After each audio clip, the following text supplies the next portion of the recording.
Here I have VIVO V29, and today I'm going to show you how to copy contacts from SIM card to this device. So firstly, let's open Contacts application.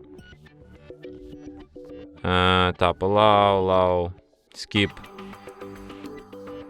So here you should switch to this